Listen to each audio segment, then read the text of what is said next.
Los Angeles, 3 in the morning, and I just killed someone asterisk asterisk, correction, I asterisk thought asterisk I killed someone. It all started, 2 months ago. Back then, I was working as a grunt at some influencer management agency in East Hollywood. My daily grind. Grabbing boba for teenagers, who were already millionaires, walking their dogs, deleting evidence from nights they partied too hard.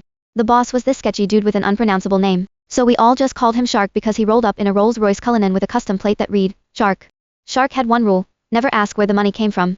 I never asked. Until that night, when I got a call to drive out to Malibu. Cece, get over here. Got a job. Shark's voice on the phone sounded like someone was choking him. I checked the time, 1:30 a.m. Malibu at midnight, ocean breeze cold enough to freeze your brain, but I went anyway. Rent wasn't gonna pay itself, and his offer was enough to cover 3 months. The house sat on a cliff, floor-to-ceiling windows facing the Pacific. Moonlight hit the water like someone spilled silver paint. I rang the bell. No answer. Door was unlocked. I pushed it open and smelled blood. Thick. Metallic. Fresh. A guy was lying in the living room. White dude, 40s, custom suit, hole in his chest. Blood hadn't dried yet, seeping into the grain of the hardwood floor. Crouching next to him was a girl. Black hair chopped short, oversized hoodie, holding a knife that was still dripping. She looked up at me. Dark eyes, so dark they almost glowed, like river stones washed clean. You're Shark's girl. Her voice was calm.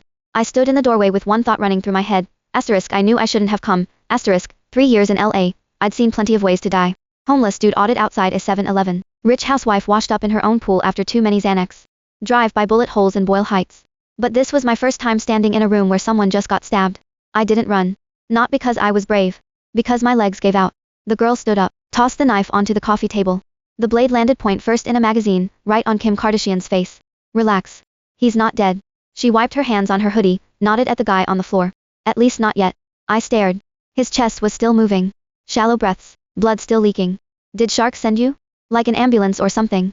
My voice cracked. No. She smiled, if you could call it that. Just a twitch at the corner of her mouth. I'm his daughter.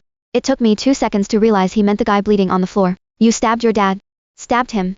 Didn't kill him? She pulled out her phone, checked the time. Ambulance gets here in 7 minutes. I did the math. That's enough time for a story. She pointed at the couch. I sat down mechanically, sinking into a pool of my own cold sweat. My name's Luna. You've probably heard of me. I didn't say anything. But yeah, I'd heard of her. Luna, the most mysterious talent manager in the city. Word was she made her first million at 19 selling memes, then pivoted to artist management, signing geniuses before anyone else knew they existed, models, singers, actors, even a couple of skateboarders who won gold.